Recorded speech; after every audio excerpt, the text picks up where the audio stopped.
आराध्य देव के चरण में वंदन। आदरणीय समणी जी, उपस्थित भाइयों तथा बहनों, आज हम जैन तत्व विद्या के अंतर्गत 18वें बोल में हम नेस्या की चर्चा करेंगे। नेस्या क्या है? आचार्य तुलसी के अनुसार तेजस शरीर के साथ काम करने वाली चेतना अथवा भावधारा नेस्या है। प्रज्ञापना सूत्र के अनुसार निश्यते आत्मा कर्मणा सह अनया, जिसके द्वारा आत्मा कर्मों के साथ श्लेष होता है वह नेस्या है। जिसके द्वारा आत्मा का कर्मों के साथ श्लेष होता है वह नेस्या है। जिसके द्वारा आत्मा कर्म द्वारा लिप्त होती है वह नेस्या है। नेस्या संसारी जीवों का परिणाम विशेष है। नेस्या क्या है? जीव का परिणाम विशेष है। नेस्या आत्मा और कर्म को जोड़ने का माध्यम है। लेस्या दो प्रकार की होती है, द्रव्य लेस्या और भाव लेस्या। द्रव्य लेस्या क्या है? भाव लेस्या क्या है? द्रव्य लेस्या जिन पुद्गल द्रव्य की सहायता से आत्मा के विविध परिणाम प्रकट होता है उसे द्रव्य लेस्या कहते हैं। और भाव लेस्या आत्मा का जो परिणाम है वो भाव लेस्या है। आत्मा के जो विचार है, आत्मा का जो अध्यवसाय है, भाव है, वो सब क्या है? भावलेश्य है। और भावलेश्या के जो सहायक पुद्गल है वो द्रव्यलेश्या है। जो द्रव्यलेश्या होती है नारकी और तिरंज में, उनको जीवन पर्यंत वही लेस्या रहती है। जो मनुष्य और तिरंज है उसमें द्रव्यलेश्या बदलती रहती है। तो लेस्या का ये जो सिद्धांत है जैन दर्शन में महत्वपूर्ण सिद्धांत है, इसीलिए इसको समझना बहुत जरूरी है। तो लेस्या कितनी है? लेस्या 6 है। कृष्ण लेस्या, नील लेस्या, कापोत लेस्या, तेजस लेस्या, पद्म लेस्या और शुक्ल लेस्या। ये जो 6 लेस्या है उसको हम एक एग्जाम्पल से समझ सकते हैं। जैसे एक व्यक्ति है, कुछ फ्रेंड वो घूमने के लिए जा रहे हैं। तो घूमते घूमते रास्ते में उनको क्या होता है? भूख लगती है। भूखे भी हो जाते हैं, प्यास भी लगती है। वो सोच रहे थे कहाँ से हमें खाना मिले, फूड कैसे मिल सकता है। उनको फूड की जरूरत थी। तो चलते चलते उन्होंने एक वृक्ष देखा। जैसे ही वृक्ष को देखा, क्योंकि 6 मित्र थे, 6 मित्र एक साथ वृक्ष को देखते हैं, तो सबकी विचारधाराएं कैसे अलग अलग होती है हम इस एग्जाम्पल से समझ सकते हैं। तो फर्स्ट मैन था, उसने कहा हमें भूख लगी है जोर से, इसलिए जो जामुन का वृक्ष है उस पूरे वृक्ष को ही हम कुल्हाड़ी से काट दे। दूसरा व्यक्ति कहता है हम वृक्ष को क्यों काटे, हमें तो जामुन खाना है, तो इसकी जो बड़ी बड़ी ब्रांचेज है उसको ही हम काट ले। तो इसकी भावधारा क्या है? थोड़ी उससे अच्छी है। पहला जो व्यक्ति था उसकी भावधारा क्रूर थी, उसमें कृष्ण लेस्या थी, ब्लैक कलर। ये नील लेस्या है, इसे नीला कलर दिखाई दे रहा है आपको, क्योंकि इसमें कृष्ण लेस्या की अपेक्षा इसमें क्रूरता कम है। तीसरी लेस्या है, ये है हमारी कापोत लेस्या। कापोत लेस्या जिस व्यक्ति में होती है उसके परिणाम थोड़े उससे अच्छे होते, बेटर होते हैं। तो ये व्यक्ति कहता है हमें बड़ी ब्रांच को काटने की क्या जरूरत है, हम छोटी छोटी ब्रांचेज काट लेंगे। तो स्मॉल ब्रांच है उसको ही हम काट लेंगे, उतना ही हमारे लिए इनफ है। ये है कापोत लेस्या वाले व्यक्ति का परिणाम। चौथी लेस्या है तेजस लेस्या। तो तेजस्लेशा वाला व्यक्ति जो फोर्थ पर्सन है वो क्या कहता है, हमको जो नीड है, हमको जामुन खाना है, तो हमें जितनी नीड है उसके लिए हम क्या करें, हम वृक्ष पर चढ़ जाए, उसमें वृक्ष पर जो गुच्छे लगे हुए फलों के उसको तोड़ ले, जिससे हमारा काम चल जाएगा। तो ये भावधारा किसकी है, चौथे व्यक्ति की, जो जिसमें तेजोलेस्या है। इसका कलर कैसा है, रेड कलर है। तो पांचवी लेस्या, फिफ्थ व्यक्ति क्या कहता है कि हमें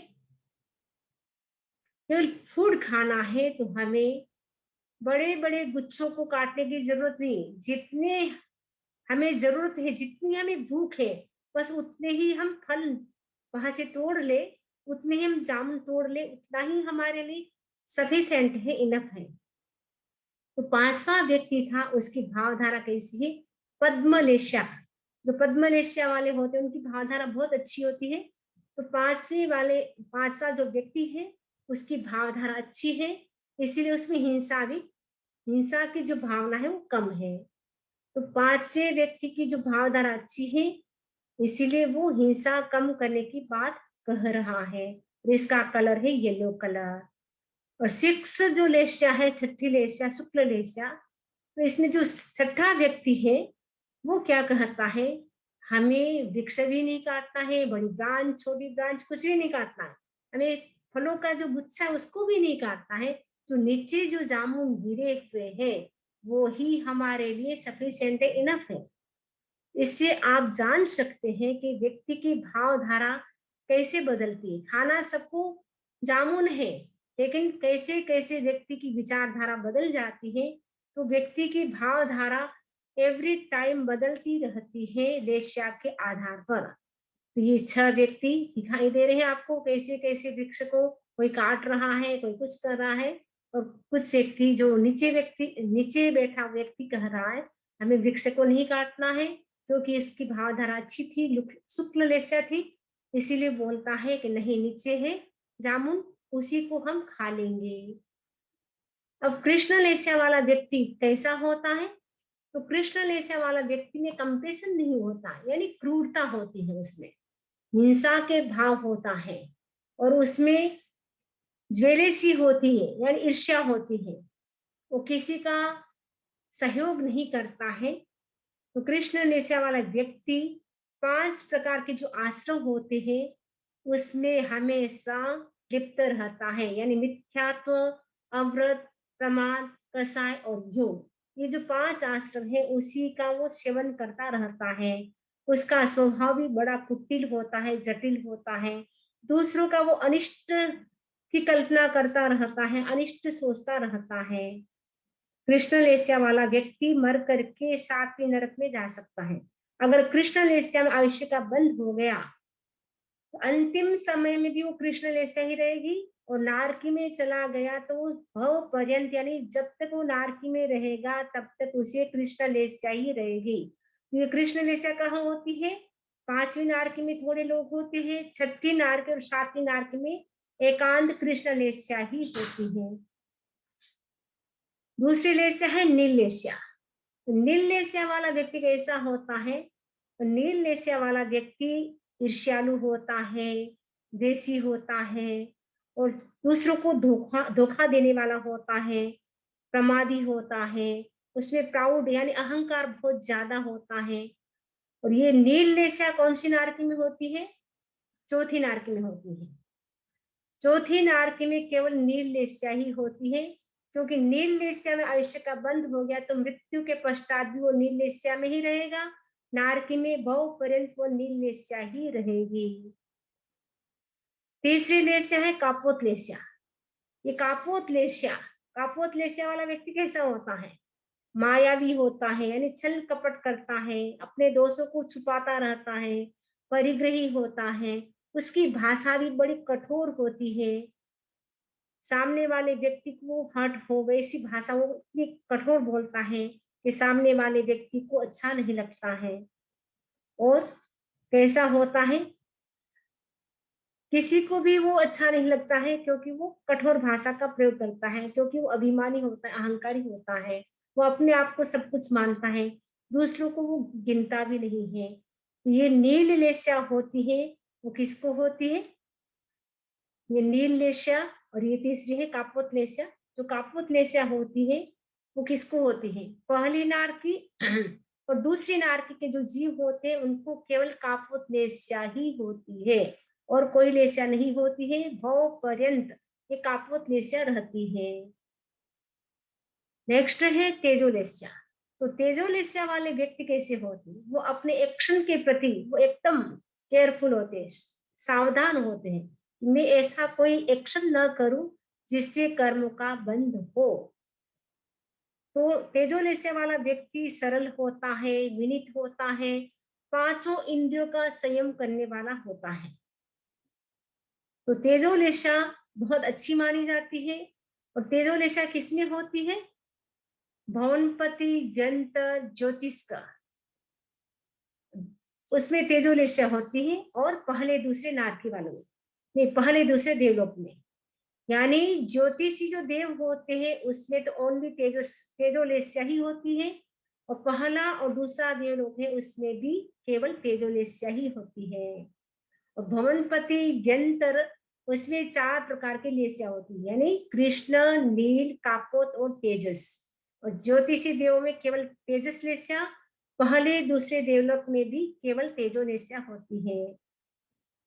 पद्मलेस्या। पद्मलेस्या वाला व्यक्ति कैसा होता है? वेरी काइंड, बहुत ही दयालु होता है, वेरी हेल्पफुल होता है। और पद्मलेस्या वाला कैसा होता है? जिसका चित्त शांत होता है, अल्पभाषी होता है, और उनका उपशम भाव अच्छा होता है, यानी वो गुस्सा नहीं करता है, हर परिस्थिति में वो संतुलित संतुलित रहता है, बैलेंस में रहता है। और शुक्ल लेस्या वाला कैसा होता है? और ये, हाँ, ये जो पद्मलेस्या है वो किसको होती है? तो तीसरे, चौथे, पांचवें देवलोक में केवल पद्मलेस्या ही होती है। और शुक्ल लेस्या किसको होती है? शुक्ल लेस्या छठे देवलोक से लेकर के सर्वार्थ सिद्ध तक के विमान वाले जो देव है उन सभी को शुक्ल लेस्या होती है। मनुष्य में 6 प्रकार की 6 लेस्या हो सकती है। कृष्ण भी हो सकती है, नील भी हो सकती है, कापोत भी, तेजस, पद्म और शुक्ल। लेकिन देवता की जो लेस्या होती है, नारक में जो लेस्या होती है, अंतिम समय में वही लेस्या उनको लाइफ लॉन्ग रहती है। तो छठे देवलोक से लेकर के सर्वार्थ सिद्ध तक के सभी देवों को शुक्ल लेस्या ही होती है। और शुक्ल लेस्या की स्थिति कितनी होती है? कहा जाता है, देवता नारकी को छोड़ो, जो मनुष्य होते हैं उसमें जो 6 लेस्या है, तो सभी लेस्याओं की स्थिति अंतर्मुहूर्त की होती है, केवल लेस्या शुक्ल लेस्या को छोड़ करके। क्योंकि शुक्ल लेस्या की जो स्थिति होती है जगन्य अंतर्मुहूर्त उत्कृष्ट 9 वर्ष कम करोड़ वर्ष पूर्व की होती है, यानी केवल ज्ञान की प्राप्ति होगी। सपोज 9 वर्ष की उम्र में दीक्षा ली, केवल ज्ञान की प्राप्ति हो गई, और करोड़ वर्ष का आयुष्य है, तो करोड़ वर्ष पूर्व तक वो शुक्ल लेस्या रहेगी। तो शुक्ल लेस्या की स्थिति है उत्कृष्ट 9 वर्ष कम 1 करोड़ वर्ष पूर्व की होती है। और 5 जो लेस्या है उन सभी की स्थिति अंतर्मुहूर्त की होती है, यानी अंतर्मुहूर्त के बाद हमारे भाव परिवर्तित हो जाते हैं। यानी कृष्ण लेस्या है तो बाद में नील लेस्या बदल जाएगी, या तेजस लेस्या, पद्म लेस्या, जैसे जैसे हम भाव करते जाएंगे वैसे वैसी हमारी लेस्या भी बदलती जाएगी। तो ये शुक्ल लेस्या वाला है वो कैसा होता है? अल्प कसाई होता है। और शुक्ल लेस्या में वीतराग बन सकता है, यानी केवल ज्ञान की प्राप्ति हो सकती है। केवल ज्ञान की प्राप्ति के लिए शुक्ल लेस्या चाहिए, बिना शुक्ल लेस्या केवल ज्ञान की प्राप्ति नहीं होती है। इवन कहा जाता है कि लेस्या ज्ञान की प्राप्ति करनी है तो शुभ लेस्या चाहिए। जब शुक्ल लेस्या होती है तब हमें अवधि ज्ञान, मन पर ज्ञान, केवल ज्ञान, ये जो शुभ लेस्या है, शुभ लेस्याओं में ही हमें ज्ञान की प्राप्ति हो सकती है। अशुभ लेस्या में हमें ज्ञान की प्राप्ति नहीं होती है, क्योंकि अशुभ लेस्या वो उदय भाव है, शुभ लेस्या है वो क्षोभसम भाव है। तो ज्ञान भी क्या है? क्षोभसम भाव है। तो ज्ञान की प्राप्ति के लिए भी हमें लेस्या पर विचार करना जरूरी है। और लेस्या का संबंध हमारे आयुष्य के साथ भी है, मृत्यु के साथ भी है। जिस लेस्या में भगवती सूत्र में कहा है, जल लेसी मरे तल लेसी उपजे, जिस लेस्या में व्यक्ति की मृत्यु होती है उसी लेस्या में व्यक्ति आगे वाले जन्म में यानी आने वाला बर्थ उसी लेस्या में होता है। इसीलिए हमें एवरी टाइम हमें क्या रहना है, जागरूक रहना है कि कहीं हम कहीं ऐसा भाव न करें जिससे दुर्गति का बंद हो जाए। ये 6 लेस्या है, हम अपना चिंतन करते रहे कि हमारी कौन सी भावधारा चल रही है, कौन से परिणाम चल रहे हैं, अभी हम कौन सी लेस्या में हैं। अगर आपके भीतर हिंसा के भाव आ रहे हैं, इसका मतलब है अभी कृष्ण लेस्या चल रही है। यदि आपके अंदर ईर्ष्या के भाव चल रहे हैं, प्रमाद चल रहा है, द्वेष चल रहा है और खाने के प्रति हमारी आसक्ति है, इसका मतलब है नील लेस्या चल रही है। अगर हम अभिमान करते हैं, दोषों को छुपाते हैं, कठोर भाषा का प्रयोग करते हैं, इसका मतलब है अभी हमारी कापोत लेस्या चल रही है। यदि हम सरल है, विनीत है, इसका मतलब है हमारी तेजस लेस्या चल रही है। अगर हम शांत है, अल्पभाषी है, इसका मतलब है पद्म लेस्या चल रही है। और शुभ परिणाम है, आर्त ध्यान रौद्र ध्यान नहीं, केवल शुक्ल ध्यान है, इसका मतलब है अभी हमारी शुक्ल लेस्या चल रही है। हम अपना चिंतन कर सकते कि हमारी कौन सी लेस्या चल रही है। लेस्या सिद्धांत भी बड़ा पावरफुल सिद्धांत है और लेस्या का संबंध हमारे ओरा के साथ भी है। अगर हमारी लेस्या अच्छी होती है तो हमारा ओरा भी अच्छा होता है। आप देखते हैं जो महापुरुष होते हैं उनके सिर के चारों ओर एक भावमंडल होता है चक्राकार का। तो महापुरुष होते हैं, उनकी भावधारा अच्छी होती है, इसीलिए उनकी लेशा अच्छी होती है, इसीलिए उनका भावमंडल ओरा भी अच्छा होता है। जो आचार्य महाप्रज्ञ जी थे, उनका जो ओरा बड़ा ही प्योर था, बड़ा अच्छा था और उनके आभा मंडल में जो भी व्यक्ति आता था उनको भी शांति का अनुभव होता था।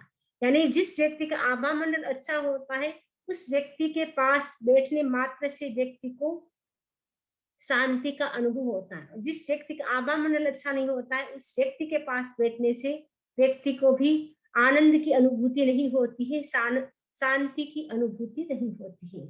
इसीलिए हमें क्या करना है, अपनी भावधारा को अच्छा रखना है जिससे हमारा ओरा भी प्योर होता रहेगा। अब हम अपनी लेशा को अच्छी करेंगे, भावधारा को अच्छी बनाएंगे, उससे हमें बहुत सारे फायदे होंगे। सबसे पहला फायदा होगा कि हमारा जो माइंड है वो हेल्दी रहेगा, यानी हमारी बॉडी भी हेल्दी रहेगी, क्योंकि भाव अच्छे रहते हैं उसका प्रभाव हमारी बॉडी पर भी पड़ता है। तो बॉडी भी अच्छी रहेगी, भाव भी अच्छा रहेगा तो, और माइंड भी अच्छा रहेगा। इसीलिए कहा गया कि हमारा जो गोल है वो केवल ज्ञान है। तो केवल ज्ञान की प्राप्ति के लिए हमें क्या करना है, ज्यादा से ज्यादा हम संवर में रहे, यानी त्याग करते रहे, और भाव अच्छे रहेंगे तो कर्मों की निर्जा भी होती रहेंगी। संवर से कर्म रुकेंगे और भाव अच्छे होंगे तो कर्मों की निर्जा होगी। इसलिए कहा गया भाव शुद्धि भव शुद्धि। और केवल ज्ञान की प्राप्ति भी शुक्ल लेशा होने से ही होती है। इसीलिए शुक्ल लेस्या की बहुत जरूरी है केवल ज्ञान की प्राप्ति के लिए। हम कोशिश करें कि हमें कितनी देर शुक्ल लेस्या आती है तो शुक्ल लेस्या में रहने की कोशिश करें। और कम से कम ये जो 3 शुभ लेस्या है, तेजस लेस्या, पद्म लेस्या और शुक्ल लेस्या, तो हम शुक्ल लेस्या में कैसे रह सकते, तेजस लेस्या में, पद्म लेस्या में, शुक्ल लेस्या में, कोशिश तो करें शुक्ल लेस्या में रहने की, लेकिन वो न हो सके तो कम से कम तेजस लेस्या में, पद्म लेस्या में रहने की कोशिश करें। ये लेस्या का जो सिद्धांत है बड़ा ही पावरफुल है, और रंगों का जो सिद्धांत है वो भी बड़ा पावरफुल है। उसको भी समझना है कि रंग भी हमारे जीवन को कैसे प्रभावित करता है। अगर किसी व्यक्ति को वात, पित्त और कफ की प्रॉब्लम होती है तो वायु को अगर संतुलित करना है तो जो ग्रीन कलर है, हरा रंग, तो उससे हमारी जो वायु है वो संतुलित हो जाती है। क्योंकि ग्रीन कलर से क्या होता है, हमारा ब्लड होता है वो शुद्ध होता है, विजातीय तत्व बाहर निकलता है और कॉन्स्टिपेशन भी दूर होता है। और जो ब्लू कलर है वो क्या करता है, जिस व्यक्ति को पित्त की प्रकृति है, पित्त ज्यादा है, वो ब्लू कलर का ध्यान करे जिससे उसकी गर्मी शांत होगी, पित्त से संबंधित जो भी बीमारी है वो दूर होगी। और जिस व्यक्ति को गुस्सा आता है वो क्या करे, सफेद रंग का ध्यान करें। तो सफेद रंग का ध्यान करने से गुस्सा शांत होगा। और जिस व्यक्ति को आलस्य ज्यादा आता हो, सुस्ती रहती, वो लाल रंग का, ऑरेंज कलर का दर्शन केंद्र पर ध्यान करें। तो ये लेस्या का सिद्धांत बड़ा पावरफुल है। तो हमने संक्षेप में लेस्या के सिद्धांत को समझा, और किसी को भी कोई प्रश्न हो तो बाद में पूछ सकते हैं। इसी आशा के साथ ओम अरहम, ओम अरहम।